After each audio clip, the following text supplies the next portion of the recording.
Yesterday, Google CEO Sundar Pichai testified in front of members of Congress over concerns about the company's data collection, privacy issues, political bias, and censorship, and he decided to start his opening statement by cracking a joke. I lead this company without political bias and work to ensure that our products continue to operate that way.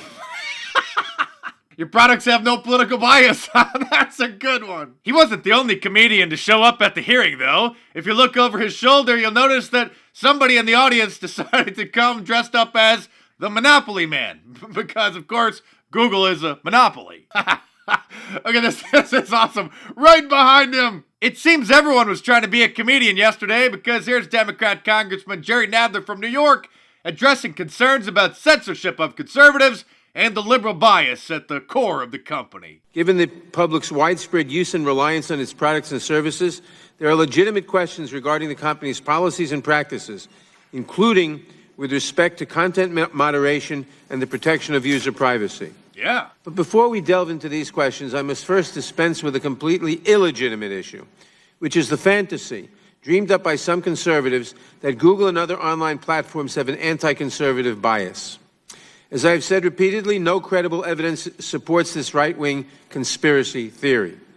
I have little doubt that my Republican colleagues will spend much of their time presenting a laundry list of anecdotes and out-of-context statements made by Google employees as supposed evidence of anti-conservative bias. But none of that will actually make it true.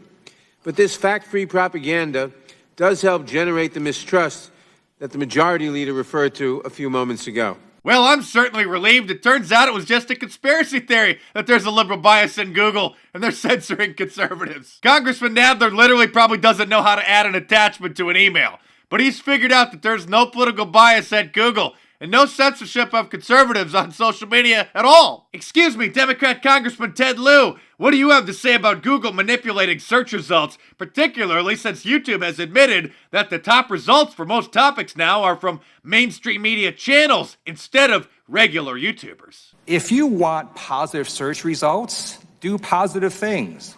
If you don't want negative search results, don't do negative things. And to some of my colleagues across the aisle, if you're getting bad press articles and bad search results, don't blame Google or Facebook or Twitter. Consider blaming yourself. It's all my fault. I just suck at this whole YouTube thing. Since most of the congressmen on the committee don't understand the implications of what Google and YouTube are doing, or in the Democrats' case, are helping to cover it up, thankfully Alex Jones decided to show up and tell them. Here's Sundar Pichai as he's entering the conference room. Sundar, you're engaged in treason. You've had Google executives lie to Congress that you're not censoring conservatives. Sundar, you will not silence the people. There's Sundar Pichai right there. Your censorship will not work anymore, Sundar. We're aware of your activities, trying to muzzle the American people and gaming your search results. Alex Jones is going to give poor Sundar nightmares. Google is evil. Google is going to lie again and violate the law and violate the oath of office. You're in a hallway, you're in a public hallway.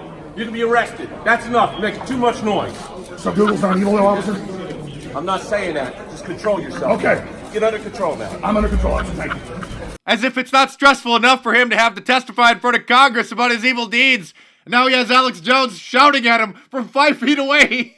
The most interesting thing we learned from the hearing was the extent that the Russians went to during the 2016 election to manipulate Google's search results by buying a bunch of ads. Tell us, Sundar, how much did they spend? In 2016, we now know that there were 2 main ad accounts linked to Russia, which advertised on Google for about $4,700 in advertising.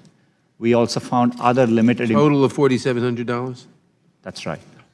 Which was, no amount is okay here, but, we found limited activity, improper activity.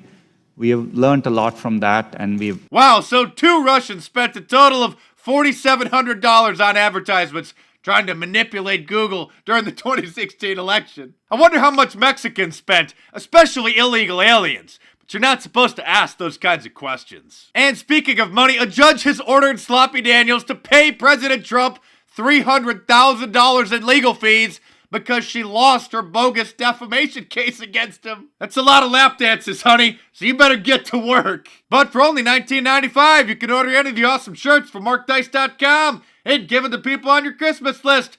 There's still time. You just have to use rush shipping now, which is a few dollars more, so be sure to get your orders in right away. Click the link in the description below or go to MarkDice.com to check out the awesome selection where you can get a Mount Trumpmore shirt and t-shirt, long sleeve, or hoodie, or any of my presidential collection like the Abraham Lincoln Trump shirt, the JFK Trump shirt, or the Ronald Reagan Trump shirt. Or if you know someone who enjoys drinking liberal tears, you can get my Liberal Tears coffee mug.